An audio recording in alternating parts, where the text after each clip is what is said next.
Halo anak-anak semuanya, apa kabarnya hari ini? Bapak harap semuanya sehat ya, sehat. Oke nak, Bapak perkenalkan diri dulu. Nama Bapak Pak Jipto Madu Harapan Siobing. Kamu bisa panggil Bapak Pak Jipto.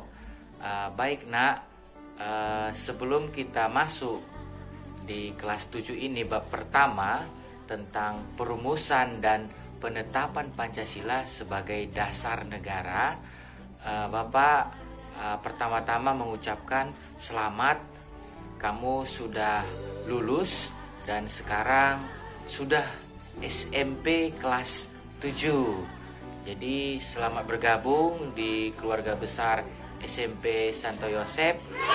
Semoga nanti kamu kedepannya lebih berprestasi lagi. Anak-anak Bapak yang baik, pada pertemuan kita yang pertama kita akan membahas tentang pembentukan BPUPKI, lalu tugas BPUPKI, sidang BPUPKI, tokoh siapa saja dalam BPUPKI, dan pada akhirnya nanti kita akan bahas perumusan Pancasila itu sebagai dasar negara. Perumusan Pancasila ditetapkan sebagai dasar negara, dirumuskan dulu. Ada dua cara atau dua proses yang dilalui. Yang pertama itu diawali dengan pembentukan BPUPKI. Yang kedua itu barulah dirumuskan dasar negara. BPUPKI itu singkatan dari Badan Penyelidik Usaha-Usaha Persiapan Kemerdekaan Indonesia, dan dibentuk pada tanggal 1 Maret 1945, dilantik pada tanggal 28 Mei 1945, dan mulai bekerja pada tanggal 29 Mei 1945. Anak-anakku, BPUPKI ini dimuat dalam maklumat Gunsekan nomor 23 tahun 1945, yaitu tanggal 29 Mei. Lalu, apa saja tugas BPUPKI? BPUPKI bertugas mempersiapkan kemerdekaan dan merumuskan tentang perekonomian, politik, tata pemerintahan, syarat untuk diperoleh, yang harus diperoleh untuk mendirikan suatu negara yang merdeka. Sidang BPUPKI itu dilakukan sebanyak 2 kali. Yang pertama itu di gedung Chosangiin yang membahas tentang dasar negara. Yang kedua itu membahas tentang Undang-Undang Dasar 1945 pada tanggal 10 sampai 16 Juli 1945.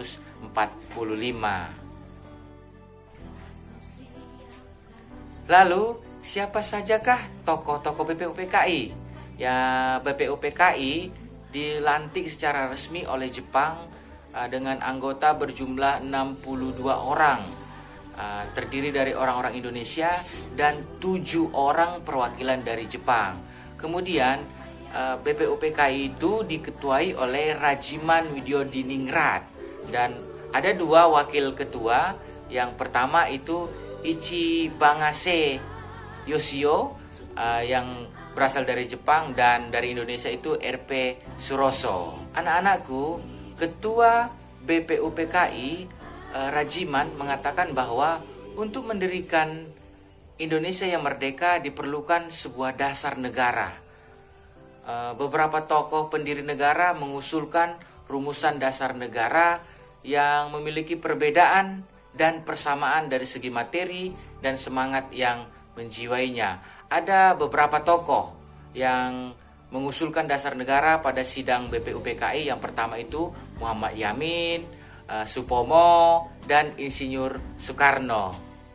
Kita masuk ke usulan Muhammad Yamin, usulan lisan. Yang pertama itu peri kebangsaan, peri kemanusiaan, peri ketuhanan, peri kerakyatan, dan kesejahteraan sosial.